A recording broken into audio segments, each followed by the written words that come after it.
जी अस्सलाम वालेकुम, क्या हाल है सब लोग? खैरियत से? क्या सुप्रीम कोर्ट ऑफ पाकिस्तान के अंदर डिवीजन है और उस डिवीजन की वजह से ये सो मोटो लिया गया? और क्या जजेस वाकई ही जजेस के खिलाफ खड़ा होना चाहते हैं या फिर हुकूमत के खिलाफ या फिर खुफिया इदारों के खिलाफ? ये हम आपको पूरी तफसील के साथ इस वीलॉग में बताएंगे। और आज इस्लामाबाद हाई कोर्ट में इमरान खान साहब के खिलाफ जो साइफर केस है उसकी हेयरिंग भी है और कुछ लोगों का ख्याल ये है कि साइफर केस में भी इमरान खान साहब को आज रिलीफ मिल जाएगा। इतनी जल्दी रिलीफ क्यों मिलेगा ये भी हम आपको आज के वीलॉग में बताएंगे। और काजी फायज ईसा साहब के खिलाफ पाकिस्तान तहरीक इंसाफ ये प्रोपेगेंडा कर रही है कि हमने उन्हें लटा दिया है, उन्हें दबा दिया है, उन्हें दीवार के साथ लगा दिया है और अब वो हमारी मर्जी के मुताबिक चलेंगे। क्या ये बात दुरुस्त है या फिर ये भी प्रोपेगेंडा? ये भी हम आपको आज के वीलॉग में बताएंगे। ऐसा महसूस होता है कि पाकिस्तान तहरीक इंसाफ काजी फायज ईसा साहब को माफ करने के लिए तैयार नहीं है। जब से वो चीफ जस्टिस बने हैं पाकिस्तान तहरीक इंसाफ मुसलसल उनके खिलाफ प्रोपेगेंडा कर रही है। बल्कि उससे पहले जब वो सीनियर जज बने और उनके खिलाफ एक केस बनाया गया, फिर उस केस को सुप्रीम जुडिशल काउंसिल में ले जाया गया, फिर वहाँ पे काजी साहब की हेयरिंग हुई, फिर FBI को शामिल किया गया, फिर उनके असासों के बारे में ख़बरें लीक करके उन्हें मलाइन करने की कोशिश की गई। फिर जो उनकी अहलिया थी वो सुप्रीम कोर्ट ऑफ पाकिस्तान पहुँची तो उनके आंसू दिखाए गए और बार बार उनके खिलाफ प्रोपेगेंडा इमरान खान साहब के दौर में किया जाता था। और उस वक्त काजी साहब ने बड़ी हिम्मत के साथ, बड़ी जुर्रत के साथ अपना केस लड़ा था और उसके बाद फिर वो ऑलमोस्ट बहाल भी हुए। और फिर उमर अताब बंदयाल साहब के साथ जो उनका एक कन्फ्लिक्ट था वो भी आपके सामने आया। उमर अताब बंदयाल साहब उन्हें किसी अच्छे केस में शामिल नहीं करते थे, उन्हें बेंच का हिस्सा नहीं बनाया जाता था। फिर उन्हें जो बड़े बड़े फैसले किए जाते थे अदलिया के अंदर उन्हें उसमें भी शरीक नहीं किया जाता था। वो सारी चीज़ें आपके सामने और उस वक्त पाकिस्तान तहरीक इंसाफ की तरफ से प्रोपेगेंडा किया जाता था। फिर काजी फायज ईसा साहब चीफ जस्टिस बन गए। जब चीफ जस्टिस बन गए तो उस वक्त पाकिस्तान तहरीक इंसाफ ने दरमियान का रास्ता इख्तियार करने की कोशिश की और एक साइड पे वो काजी साहब की तारीफ भी करते थे और ये भी बताते थे कि जो इनके खिलाफ केस बने थे उसमें गवर्नमेंट का कोई हाथ नहीं था, उसमें एस्टैब्लिशमेंट का हाथ था। और फिर जहाँ पे सुप्रीम कोर्ट ऑफ पाकिस्तान से उन्हें रिलीफ नहीं मिलता था तो वहाँ से काजी फायज ईसा साहब के खिलाफ एक मीडिया कैंपेन की जाती थी। ये मीडिया कैंपेन जब पाकिस्तान तहरीक इंसाफ से बल्ले का निशान सुप्रीम कोर्ट ऑफ पाकिस्तान ने लिया था तो उस वक्त भी की गई थी। अब जाहिर है फिर ये 6 जजेस का इशू आया और जब 6 जजेस की शिकायत आई तो सबसे पहले पाकिस्तान तहरीक इंसाफ एक्टिव हुई और वो इन 6 जजेस के साथ खड़ी होगी और उन्होंने सुप्रीम कोर्ट ऑफ पाकिस्तान के ऊपर प्रेशर डालना शुरू कर दिया कि उसके ऊपर एक फुल कोर्ट रेफरेंस होना चाहिए जिसमें तमाम जजेस बैठने चाहिए और सुप्रीम कोर्ट ऑफ पाकिस्तान के तमाम जजेस बैठ के इन जजेस को सुने और उसके बाद फिर उन तमाम लोगों को कंट्रोल करें, उन तमाम लोगों को रोकें जो इनके खिलाफ कार्रवाई कर रहे थे या जो इन जजेस को प्रेशराइज कर रहे थे। और ज़ाहिर पाकिस्तान तहरीक इंसाफ की ख्वाहिश थी कि इसके अंदर ISI और जो बाकी खुफिया इदारे हैं उन सब के लोगों को, उन सब के ऑफिसर्स को सुप्रीम कोर्ट ऑफ पाकिस्तान लाया जाए। फिर एक फुल कोर्ट रेफरेंस हुआ, इजलास हुआ, आपको पता ही होगा, और उसमें फिर एक फैसला हुआ कि फौरी तौर पे एग्जेक्टिव यानी गवर्नमेंट से रब्ता करना चाहिए, प्राइम मिनिस्टर से मुलाकात करनी चाहिए और वो मुलाकात काजी फायज ईसा साहब और सीनियर मोस्ट जज मंसूर अली शाह साहब करेंगे और प्राइम मिनिस्टर से दरख्वास्त करेंगे कि आप एक इस पर कमीशन बनाएं और उस कमीशन के अंदर एक गैर जानबदार किस्म का एक एक्स जज जो उसको अपॉइंट किया जाए। बहरहाल प्राइम मिनिस्टर साहब ने ये बात मान ली। फिर TORs बने और TORs जो हैं वो सुप्रीम कोर्ट ऑफ पाकिस्तान की मर्जी से बनाए गए। 2 जजेस के बारे में फैसला हुआ था कि उनसे रिक्वेस्ट की जाए। एक जस्टिस नासरुल मुल्क साहब थे और दूसरे तसद्दुक़ हुसैन जिलानी साहब थे। नासरुल मुल्क साहब से रब्ता किया गवर्नमेंट ने तो उन्होंने माजरत कर ली कि मैं किसी कमीशन का हिस्सा नहीं बनना चाहता। तसद्दुक़ जिलानी साहब से रब्ता किया गया तो उनको पहला इंप्रेशन उनका ये था कि क्योंकि सुप्रीम कोर्ट ऑफ पाकिस्तान ने ये फैसला किया और ये एक मुश्तरका फ़ैसला है, ये एक गैर मुतनाज़ फ़ैसला है और पूरी सुप्रीम कोर्ट ऑफ पाकिस्तान ने फैसला किया है कि कमीशन बनना चाहिए। उन्होंने इस पर हामी भर ली। हामी बनने के बाद काबीना ने इसके TORs बनाए। TORs फिर तसद्दुक़ हुसैन जिलानी साहब के साथ शेयर किए गए। इस दौरान उन्हें ये बताया गया किसी तरफ से कि इसके अंदर एक डिवाइडेड व्यू था। सुप्रीम कोर्ट ऑफ पाकिस्तान के सारे जज नहीं चाहते थे कि उसके ऊपर कमीशन बने। कुछ लोगों का ख्याल ये था कि इसे सो मोटो के ज़रिए हल करना चाहिए और इसमें proper chief justice of Pakistan को, सुप्रीम कोर्ट ऑफ पाकिस्तान को एक्टिव होना चाहिए। इसमें फिर एक खबर ये निकली कि तसद्दुक़ हुसैन जिलानी साहब ने सुप्रीम कोर्ट ऑफ पाकिस्तान से रब्ता किया और रजिस्ट्रार से कहा कि ये जो हेयरिंग थी जिसमें फुल कोर्ट इजलास हुआ था उसके जो मिनट्स हैं वो मुझे भेजे जाएँ। लेकिन ज़ाहिर है सुप्रीम कोर्ट ऑफ पाकिस्तान की तरफ से मिनट्स नहीं गए। इस पे फिर उन्हें महसूस हुआ कि सुप्रीम कोर्ट के अंदर क्योंकि डिवाइड है और इस डिवाइडेड ओपिनियन के साथ अगर मैं इस कमीशन का सरबराह बनूंगा तो फिर मेरी रिपोर्ट के ऊपर शायद कल को सवाल उठाया जाए।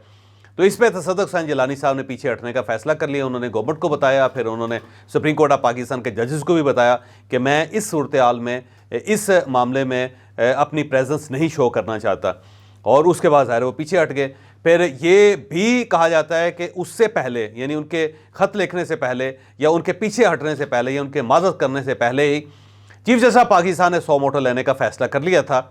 और ये वो 3 जजेस हैं जिन्होंने फुल कोर्ट इजलास के दौरान चीफ जस्टिस ऑफ पाकिस्तान के खिलाफ इख्तलाफ किया था, और वो ये चाहते थे कि ये 6 जजेस हीरो हैं और इन हीरोज़ को बाकायदा सेलिब्रेट करना चाहिए, इनको अवार्ड देना चाहिए, इनकी ज़रूरत को सलाम पेश करना चाहिए, और ये मसला हमें सुप्रीम कोर्ट ऑफ पाकिस्तान को हल करना चाहिए। तो वो 3 जजेस जो थे उनका क्योंकि इख्तलाफ था चीफ जस्टिस ऑफ पाकिस्तान के साथ, तो फिर जाहिर है वो 3 जजेस जो हैं वो परवेल कर गए, और बाकी जो जजेस हैं जो फुल ज़ाहिर है सुप्रीम कोर्ट ऑफ पाकिस्तान के, वो उन्हें ज़रा पीछे हटना पड़ा। यहाँ पे एक जो एलिमेंट है जिसका जिक्र करना बहुत ज़रूरी है वो पाकिस्तान तहरीक इंसाफ की मीडिया कैंपेन है। हमें पाकिस्तान तहरीक इंसाफ को बहरहाल ये दाद देनी पड़ेगी कि जब वो किसी को प्रेशराइज करते हैं तो फिर वो शख्स वाकई प्रेशर में आता है। और इस सिनेरियो के अंदर तो आपके सामने है कि जब पाकिस्तान तहरीक इंसाफ के ट्रोलर्स ने मामला सेटल करना शुरू किया, उन्होंने प्रेशर डालना शुरू किया, तो उसके बाद देख लें कि सुप्रीम कोर्ट ऑफ पाकिस्तान के जजेस जो हैं उनको पीछे हटना पड़ा और जो अवामी राय है उसको तस्लीम करना पड़ा। फिर पाकिस्तान तहरीक इंसाफ के जो मुतालबे हैं उनको मानना पड़ा। गो पाकिस्तान तहरीक इंसाफ अभी भी मुतमईन नहीं हुई, और उसका ये कहना है कि पूरी अदालत को बैठना चाहिए इस इशू पे, लेकिन इसके बावजूद लार्जर बेंच को ज़ाहिर उन्होंने तस्लीम कर लिया है और अब एक जश्न मनाया जा रहा है हर तरफ। और पाकिस्तान तहरीक इंसाफ ये कह रही है कि हमारी फतह है और हम जीत गए, और साथ ही उन 6 जजेस को अप्रिशिएट किया जा रहा है सोशल मीडिया के ऊपर कि आपने कमाल कर दिया, आपने पूरी तारीख नई रकम कर दी है और अब आप पूरी कौम के हीरो हैं। लेकिन अब सवाल ये है कि सुप्रीम कोर्ट ऑफ पाकिस्तान ने फैसला तो कर लिया, उन्होंने सो मोटो भी ले लिया, एक लार्जर बेंच भी बन गया, और उस लार्जर बेंच के अंदर 7 मोअज़्ज़ज़ तरीन जजेस जो हैं वो भी शामिल हो गए। लेकिन अब इस मसले को निपटाया कैसे जाएगा? क्या इसके लिए दोबारा कमीशन बनाया जाएगा? अब जब दोबारा कमीशन बनाया जाएगा तो गवर्नमेंट उस कमीशन को क्यों बनाएगी, क्योंकि पहले उसकी सुबकी हो चुकी है। फिर उसके लिए जो सरबराह तयन करना है वो सरबराह कहाँ से लाया जाएगा? क्योंकि जब तसद्दुक़ हुसैन जिलानी साहब पीछे हट गए हैं, जब नासरुल मुल्क साहब जो हैं वो माज़रत कर चुके हैं, तो उसके बाद कौन जज होगा जो इसके लिए तैयार होगा? तो ज़ाहिर जज तैयार नहीं होगा। फिर अगर आपने किसी जज का फैसला कर भी लिया तो क्या पाकिस्तान तहरीक इंसाफ उस जज को तस्लीम करेगी? ज़ाहिर वो उस जज को तस्लीम नहीं करेगी। फिर इसके साथ साथ अगर आप JIT बनाते हैं तो JIT में तो खुफिया इदारे भी शामिल होंगे, तो खुफिया इदारे अपने इदारे के ख़िलाफ़ JIT में बैठ के फ़ैसला कैसे करेंगे? फिर अगर आप JIT नहीं बनाते तो फिर आपको FIA के पास आना पड़ेगा या फिर आपको पुलिस के पास जाना पड़ेगा। तो क्या पुलिस या FIA के अंदर इतना पोटेंशियल है कि वो इतने बड़े मसले को हल कर सकें और फिर वो सीक्रेट एजेंसीज़ के जो लोग हैं उनको बुला के उनसे पूछ सकें और फिर अपना एक वर्जन दे सकें, फिर अपनी एक रिपोर्ट मुतय्यन कर सकें? तो ये मेरा नहीं ख्याल कि मुमकिन होगा। अब यहाँ पे क्योंकि पाकिस्तान तहरीक इंसाफ का ये मुतालबा माना जा चुका है कि वो ये कह रहे थे कि एक जो हाज़र सर्वस जजेस हैं उनका एक पैनल बनना चाहिए, उसका बेंच बनना चाहिए जिसे ये फ़ैसला करना चाहिए। अब वो हाज़र सर्वस जजेस जो हैं वो तो बन गए, लेकिन यहाँ पे एक सवाल ये भी उठता है कि जो हाज़र सर्वस जजेस हैं क्या वो इतना बड़ा फ़ैसला कर सकते हैं? और अगर वो इतना बड़ा फ़ैसला कर सकते तो फिर ये जो 6 जजेस हैं क्या इन्हें ये फैसला नहीं कर लेना चाहिए था? देखिए 1.5 साल से उनके ऊपर प्रेशर आ रहा है जिसका उन्होंने एतराफ़ किया है, बल्कि मोहसिन अख्तर कियानी साहब जो इस वक्त सीनियर जज हैं इस्लामाबाद हाई कोर्ट के, वो ख़ुद ये कह रहे हैं कि मेरे बरादर निस्बती को उठा के उनको बाकायदा शॉक्स दिए गए थे। लेकिन मोहसिन अख्तर कियानी साहब, जिन्होंने आप याद होगा आपको कि उन्होंने मिसिंग पर्सन के ऊपर प्राइम मिनिस्टर को बुला लिया था, जो ये केयर टेकर प्राइम मिनिस्टर थे हमारे, उनको उन्होंने बाकायदा बुलवाया और उससे पहले कि वो प्राइम मिनिस्टर नहीं आ रहे थे तो मोहसिन अख्तर कियानी साहब ने कहा कि फिर प्राइम मिनिस्टर के खिलाफ कार्रवाई की जाएगी।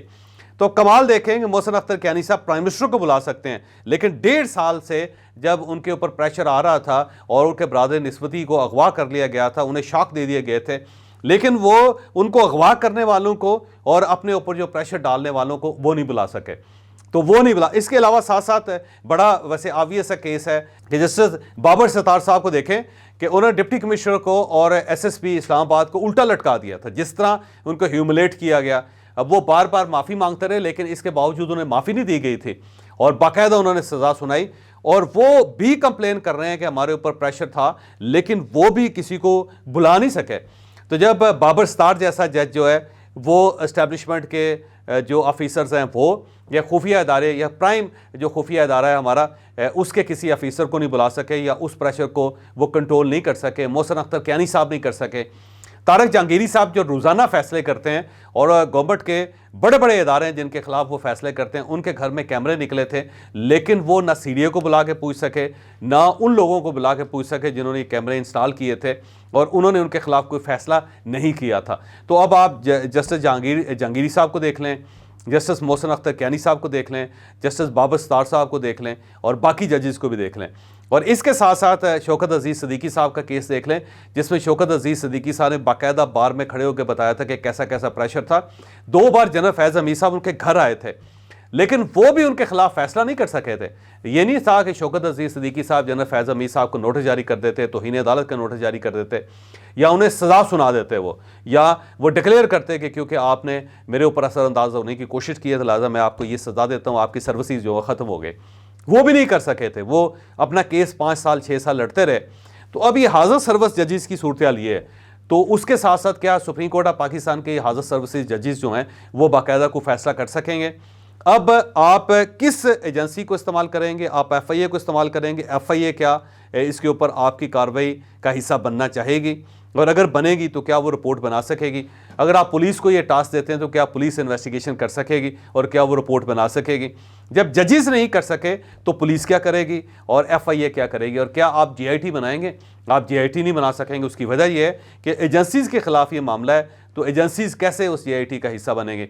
तो अब इशू वही है कि आपने ये पलंदा उठा लिया, आपने ये पोटली आपने उठा ली, लेकिन अब इसको सेटल कैसे करेंगे? क्योंकि चीफ जस्टिस ऑफ पाकिस्तान और सुप्रीम कोर्ट ऑफ पाकिस्तान के पास ये सबसे बड़ा सवाल इस वक्त ये है कि इनके पास सेटल करने का मैकेनिज्म कोई नहीं है। अलबत्ता ये हो सकता है कि जजेस को बुलाया जाए और पूरी कौम के सामने उनसे पूछा जाए कि जनाब आप बताएं कि किस किस ने आपके ऊपर प्रेशर डाला था, और जिन जिन लोगों का वो नाम लें उसके बाद सुप्रीम कोर्ट ऑफ पाकिस्तान उनको बुला ले। अगर वो सुप्रीम कोर्ट ऑफ पाकिस्तान आ जाते हैं तो उनसे पूछा जाए कि आपने किस कैपेसिटी में ये किया था, और हो सकता है उस तरफ से एक रिटन जवाब आ जाए कि जनाब ये झूठ बोले जजेस, हमने कोई इनके ऊपर प्रेशर नहीं डाला था। और उस वक्त जब ये रिटन जवाब आ जाएगा तो उस रिटन जवाब को फिर आप एनालिसिस उसका कैसे करेंगे? फिर उसको एनालाइज करना इतना आसान काम नहीं होगा। तो ये एक ऐसा task supreme court of Pakistan के पास है जिसे अब इतनी आसानी से हल नहीं किया जा सकेगा। लिहाजा कुछ लोगों का ख्याल ये है कि इसका ज़्यादा से ज़्यादा ये फ़ायदा हो सकता है कि टाइम गेन हो सकता है। आप इस केस को स्टार्ट करें, कुछ लोगों को लताड़ें, जजेस के साथ हमदर्दी का मुजाहरा करें, और फिर उसके बाद ईद के बाद इसको नई तारीख दे दें, फिर उस तारीख को दे दें, और आहिस्ता आहिस्ता आहिस्ता 5-6 हेयरिंग्स के दरमियान ये इशू डाई डाउन हो जाए और उसके बाद लोग भूल जाएं। ये तो फ़ायदा हो सकता है, लेकिन मेरा नहीं ख्याल कि इसके अंदर कोई फैसला हो सकता है, क्योंकि फैसला करने के लिए आपको एक मैकेनिज्म क्रिएट करना पड़ेगा, और मैकेनिज्म आपके पास है कोई नहीं। अगर आप एग्जेक्टिव के पास जाते हैं, आप प्राइम मिनिस्टर के पास जाते हैं, तो वो तो पहले ही कहेंगे जी हम पहले एक कमीशन बना चुके हैं, अब दोबारा आपके कहने पे कमीशन कैसे बनाए? तो मसला मजीद उलझ गया है, और इस उलझन को अब सुलझाना इतना आसान काम नहीं होगा।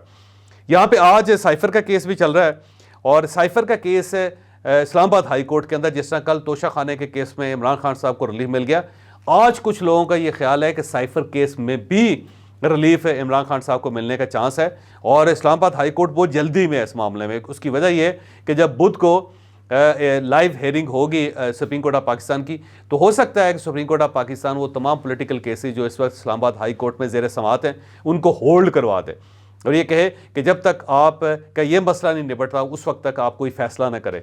तो उससे पहले पहले इस्लामाबाद हाई कोर्ट इमरान खान साहब को एक और तोहफा देना चाहती है। ये आज सारा दिन ये खबर गर्दिश करती रही, जो जाहिर है मुझे कोई दुरुस्त नहीं लगती, क्योंकि जब भी सुप्रीम कोर्ट ऑफ पाकिस्तान या हाई कोर्ट ऑफ पाकिस्तान किसी चीज़ को उठाती है तो वो मेरिट पे फैसला करती है, और मेरिट जो है वो ये है कि साइफर केस के अंदर भी है कुछ नहीं, क्योंकि जिस तरह जल्दबाजी में वो फैसला किया गया तो उसके अंदर ऐसे ऐसे लकूनाज हैं कि अल्टीमेटली उसमें इमरान खान साहब को रिलीफ मिल जाएगा। जिस तरह तोशा खाने का जो केस था उसके अंदर ऐसे ऐसे रखने थे, ऐसी ऐसी कमज़ोरियाँ थी कि जिसका फ़ायदा ज़ाहिर इमरान खान साहब को हुआ। तो जब आप इतनी जल्दी में फ़ैसले करेंगे और उसके पीछे कुछ सॉलिड रीज़न नहीं होगी, कुछ सॉलिड सबूत आपके पास नहीं होंगे, तो फिर अल्टीमेटली उसका नतीजा यही निकलेगा कि इस्लामाबाद हाई कोर्ट में ये मसला सेटल हो जाएगा। लिहाजा आज मुझे उम्मीद है कि शायद इमरान खान साहब को साइफर केस में भी रिलीफ मिल जाए।